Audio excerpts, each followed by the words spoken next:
Bust it. They present the popular radio program Political Platform on the Ray Power FM network. Ray Power FM Political Platform, now on television.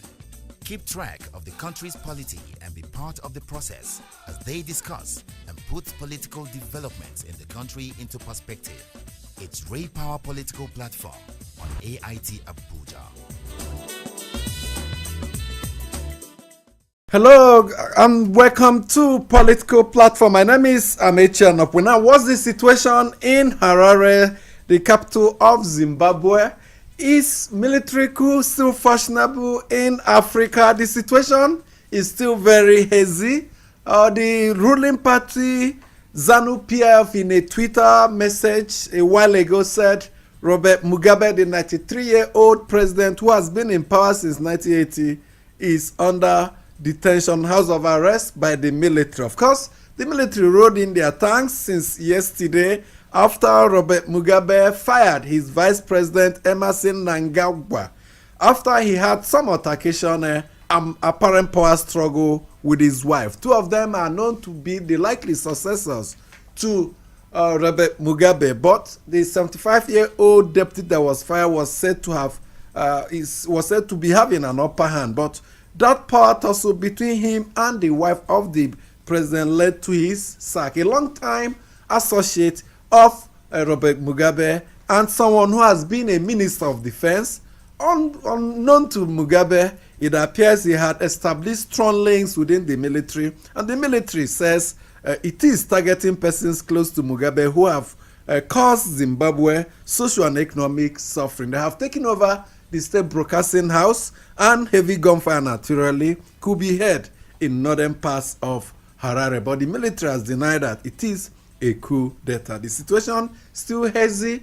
The international community is still observing details from there. The United States, UK, and other leading Western nations have advised their nationals to remain indoors, find safe haven somewhere. The embassies will not be opening this Wednesday. So it is yet another interesting scenario in an African country. Zimbabwe, that got independence in 1980, is on the news again. But back home, it was a historic visit for the president to Ebonyi State yesterday. The first time he's visiting the southeast, an area that is seen not to, where he does not enjoy a strong support.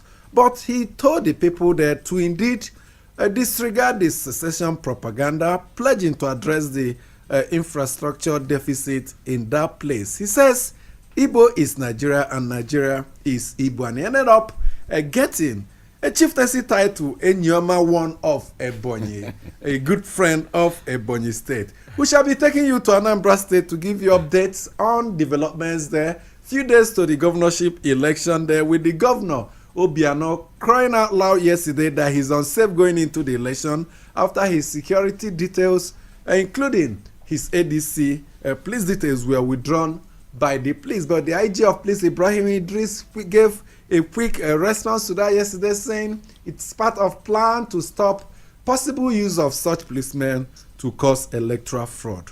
Adebayo Boduri is with me in the studio this morning. Well, Amechi, when I look at Zimbabwe today, my heart bleeds. As a very, very young reporter, I was in that country when they just got independence. And one thing that thrilled me that time is the pact that was working then between the late Joshua Nkomo and Robert Mugabe, and then the structures they put in place. If you go to the headquarters of their political party, then you just marvel at, is this an African country?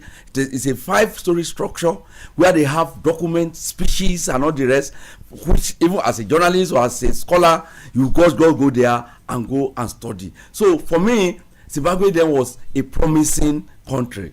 And if you look at Robert Mugabe's political history, his escape into Ghana, and then the mentorship by Kwame Nkrumah, which empower him and embolden him to embark on an aggressive and courageous move to liberate his people. You just marvel at what he became in the last 2 decades. Most African leaders continue to encourage the sit-tight syndrome? I mean, at what stage you won't leave office? These are critical issues that are affecting us. A research project, a research-based organization, Afrobarometer, and mirrored and released a report earlier this year on the situation in Africa, and it's pathetic. It's verdict on electoral victories in many African countries were not cheerful. And then you now see somebody at 93 that want to cling to power, and then he wants to hand over to his wife.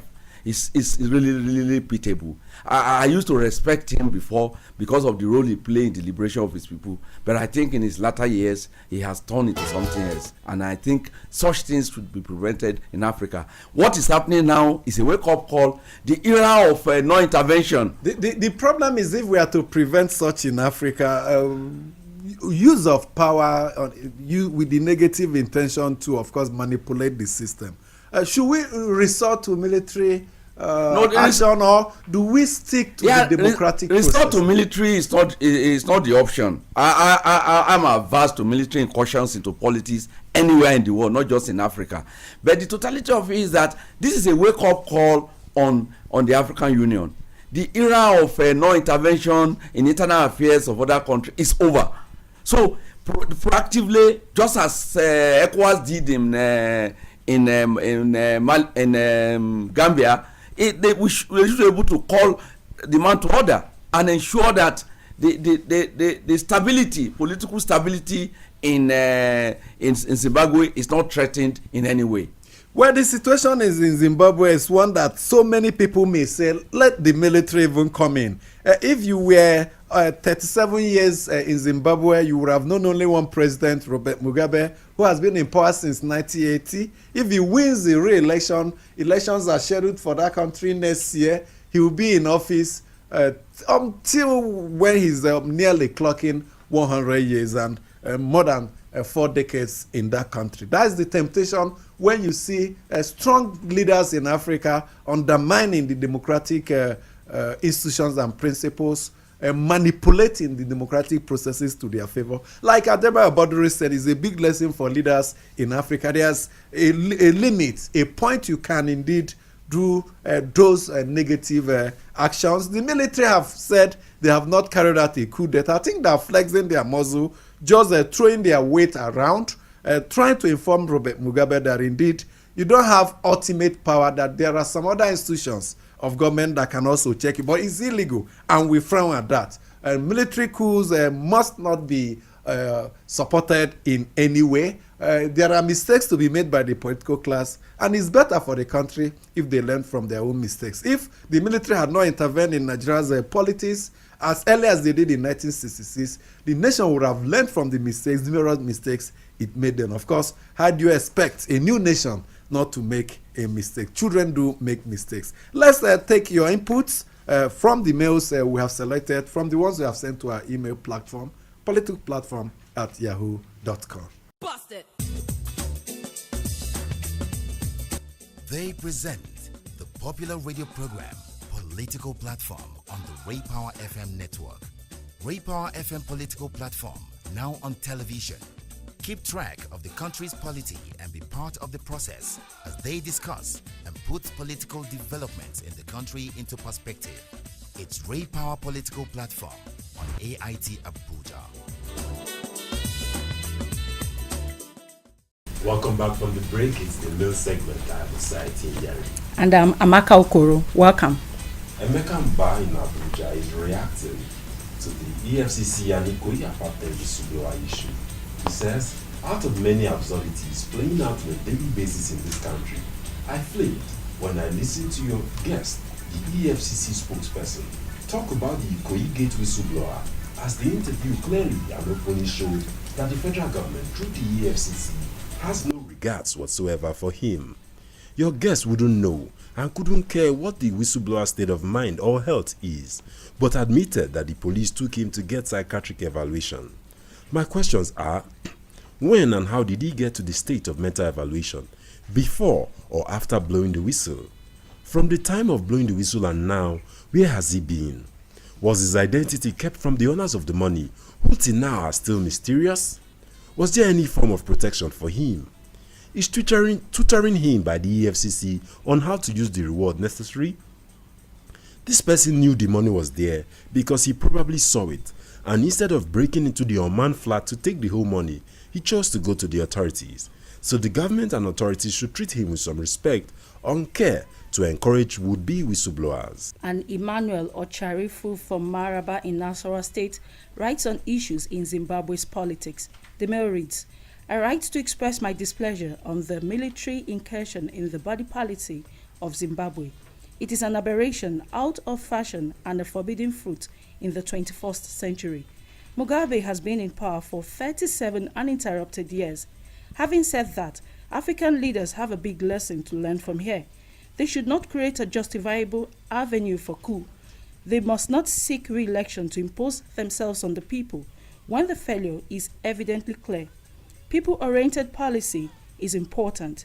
Africans unite for the benefit of the people. Away from that, Afam in Kubwa Abuja's writing on the presidential gesture to Ekweme, the mail reads, the recent gesture by the presidency in sponsoring former Vice President Alex Ekweme for emergency medical treatment abroad is indeed commendable. It will not be cynical to observe that Dr. Ekweme's pedigree as an elder statesman certainly influenced the authorities in reaching that decision.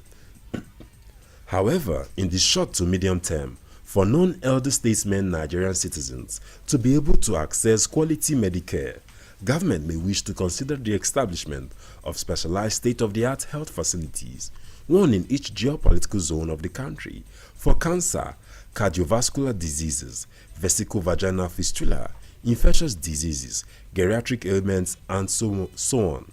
Subsequently, some of the large army of qualified and experienced Nigerian medical experts working abroad should be provided with adequate incentives to return home and man those health facilities in the interest of Nigerians of all social classes. It is not rocket science. That, in my opinion, is the way forward. That's it on the mail segment for today. Continue to write to us through political platform at yahoo.com. Thank you so much for remaining with us. We go to Anambra State now. 2.158 million registered voters, those that have picked up their PVC's permanent voters card. That was the statistics that came from the INEC chairman yesterday. The highest in the history of the state. So many registered voters. Of course, we don't know how many that will turn out during election day proper. But of course, it tells you that indeed the stakes are high. Stakeholders meeting held yesterday in Anambra State. INEC, the security operatives, political parties, election observers, the media named them. They were all part of that process, and all was geared towards ensuring hitch-free elections in Anambra State. 37 candidates, a record in the country. Of course, let's quickly take you to Anambra State, where we meet Cynthia Mbamalo of the Youth Initiative for Democracy, Growth and Advancement, YAGA, one of the very many observer groups getting ready to monitor the Anambra governorship election this Saturday. Thank you so much, Cynthia, for joining us. Thank you for having me. So what's the situation? There's few days to the election. What have you been taking a look at? Well, for us, one, we've been looking at how citizens are viewing the elections, the perception, basically public perception on the elections. If if they feel confident enough to turn out to vote, and then also we're looking at some issues on security threats, and then the work the commission is doing to promote citizens' confidence in the process. So those are part of the issues we've been looking at, and then sampling public opinion across different local government areas in the state. So how prepared are the stakeholders? You've been on ground in Anambra State for days now. How prepared are the stakeholders? I mean, the electoral body, the political parties, the security agencies for this election? For the elections, if we want to look at the work by the Electoral Commission, I think INEC has quite improved in its processes compared to some of the state elections. I think from each state obstacle election, there's been an improvement. So on the part of the commission has assured citizens and stakeholders that they are ready for the elections, and the logistics plan is in an improvement. So there will be early deployment of materials to the racks, that's the registration area centers, so that there will be early deployment on the election days. So I know non-sensitive materials were deployed weeks ago, so the sensitive materials will be deployed sometime, perhaps today or tomorrow. We're not certain, but we'll be following up on that from the central bank, and then we'll be going down to the racks. So on the part of the commission, there's been an improvement in the logistics plan, and then for voter education, there's also been an improved increase in the level of voter education, because we deployed long-term observers that were following the trend in the 21 local governments. And sometime earlier in the month past, we didn't see the level of voter education we felt was sufficient to educate and inform citizens. But there's an increase in the level of voter education based on our last pre-election observation report. So on the part of the commission, there's been efforts to see how citizens get inspired and informed to turn out to vote. I think where we may have some challenges with respect to security. Now, why is good you deploy security to secure lives and property? I think there's a need for balance, because there's a way you deploy security that then deters voters to come out, because it then causes some level of fear among voters. So I think there needs to be more stakeholders need to focus more, a lot of emphasis on the security agencies, that while you deploy to secure the state, ensure that it doesn't come out to be another form of a python dance, more or less, to say. So we want to have citizens feel confident and secure enough to come out to vote, and not rather feel that they are being feel that it's a war zone, sort of more. Yeah, we will still ask you a question on the deployment of security, but let's look at two promises made by INEC, and whether from your study and from on the ground there, and your coverage of elections across the country. One is that the voters education which we have spoken about is so high, and that they are guaranteeing that we are going to witness minimal invalid votes, which sometimes which in the past arose from the process of folding the ballot paper and in such a way that the ink smearing. Yeah, and then the second point they raise also too is that they will not allow the purchase of the commercialization of votes at polling stations. Are these goals attainable? Well, I think one, voter education, the level we would have expected to see more, because you'd know, if you want to follow the history of elections in Anambra, when it comes to turnout, Anambra always records poor turnout. Last election, so 26% turnout of voters for Anambra, and now we wouldn't worry if we hope, or let me be positive, we hope we would have over 30 or close to 40% turnout of voters. And then when it comes to voter education, now the week voter education should focus on the get out the vote form of information, and I feel that is where there's a lot of gaps and they need to be improvement on the part of the commission, because all the airwaves, basically the radios, the television, and then using community-based organizations to promote the level of voter education that they want to see. I think that is where there's still a lot of gaps. So yes, the commission, they've been efforts to have voter education in different local governments, but the level of penetration in the different local governments is where we feel there's a lot that needs to be done, because you're looking at 21 local governments. We're not just going to focus on specific local governments in the state, because you need every local government to be properly informed.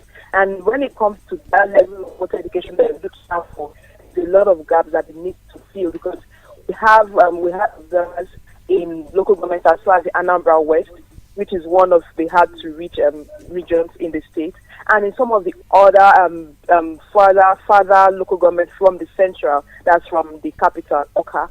So we feel that at those levels, at those hard to reach areas, there need to be more information, especially if it targets on how to vote, reducing the number of invalid votes, and even turning out to vote and believing that the system that their votes would count.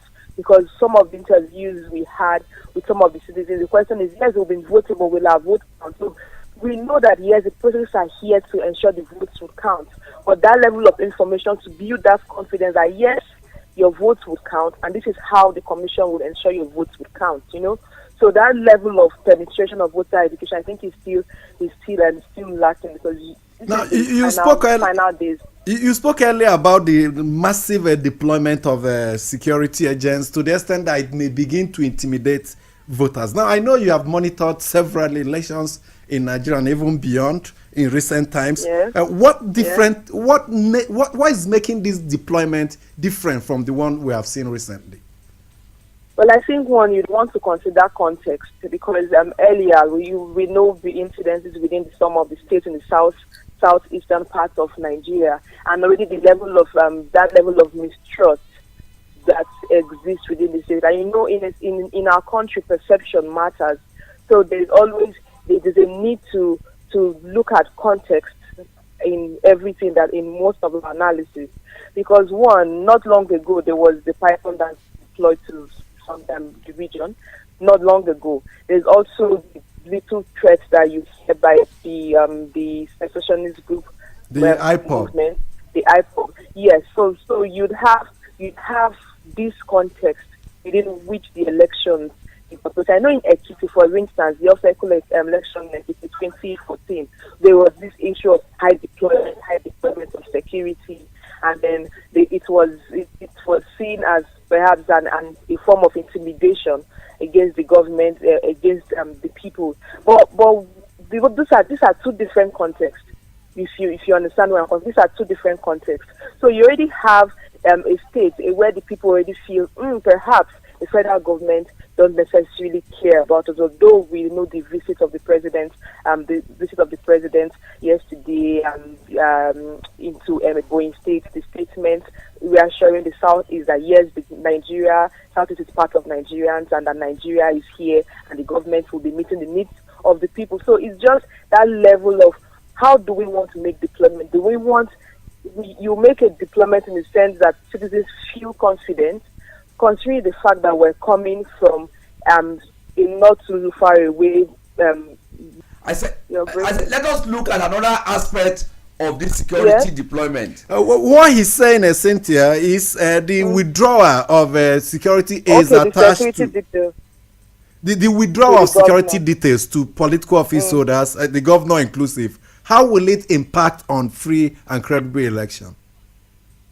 I think the withdrawal could be looked at from different angles. It raises different questions, which is one, as a chief executive of a state, for instance, if we want to look at the case of the governor, distinguished from others, from the others, what are the entitlements to that particular office? Is there supposed to, by law, should there be security details to that particular office? And if yes, at what point can the withdrawal be made? Because the thing is, whether we head towards the election, there's still a subsisting governor until otherwise is proven. So that is one thing that we'll have to look at. But then again, you also want to consider issues of providing a level playing field for all the candidates, because you have reports coming within the state saying, oh, there is a threat from or intimidation by incumbency, which is always the case in most of the state elections, the power of the incumbency during the elections. But I think generally within the state, those cases cannot be handled in isolation. It can't be handled in isolation. Okay. But when it comes to the withdrawal from the governor himself, because you're looking at that office, so is there a substituting governor? Is there a chief executive of the state? And what are those things that comes with that particular office by law? Okay. And I think we'll just have to leave it here, Cynthia. Thank you so much for joining us. Cynthia Mbamalo is of the Youth Initiative for Advocacy, Growth and Advancement. Thank you so much for joining us. Thank you for having me. Yes. Tomorrow is the last. Today and tomorrow will be the last days for campaigns. The APC we have is last campaign today. Hopefully, planning to be a big one. The president will move from Ebonyi to Anambra to participate in that campaign, and the governors of APC are also trooping to Anambra states for the purpose of that campaign. And tomorrow, the PDP is also rounding up its campaign. All its governors have promised that they will be there to show support for their flag bearer. So the details, talking about security, the threat by IPOB to disrupt the election may have explained why the security agencies had to deploy very heavily. Police is the mobilization by IPOB is huge. They've done commercials, some online video messages. In fact, one of them read that November 18th, Saturday, is Ofen Salah Day. Ofen Salah meaning that's white soup in Igbo. The message is stay back at home, prepare a good Ofen Salah with pounded yam, and just spend the rest of the day eating it. Don't bother to come out to vote. So when those kind of message are circulating widely, you expect the security agencies to also respond. The police are deploying 26,000 men and women. The Civil Defense Corps, they are deploying 11,000, and then you are going to have helicopter, you are going to have boats, particularly in the riverine area of Ogbaru and others. And then they said they were also going to have sniffer dogs in virtually almost all in as many police stations as possible. Well, Governor Biano is kicking his details withdrawn, but of course, I would not know whether during the presidential election the police can also say we are withdrawing the details of the president. Is it possible to, of course, do that to the president when it can easily be done to the governor? I don't think it will ever be contemplated. Well, these are some of the contents we have to take a look at the action of the police. They said they did it because in the past they have seen where such details attached to governors use them to perpetrate electoral fraud. But is it the best way to withdraw them? Is it not a form of intimidation? He's still the executive governor, the sitting governor, if you ask me. You can, of course, give 10 instructions to the details on what to do and what not ought to do. If, after all, they are still under the employ of the Nigerian police. The much we can take on today's edition. Thursday will be another edition, the very last day for voting for campaigns in Anambra State. We shall continue with our updates in the run-up to that election. On behalf of Adeba Boduri and the other crew, thanks for being part of it. Bust it.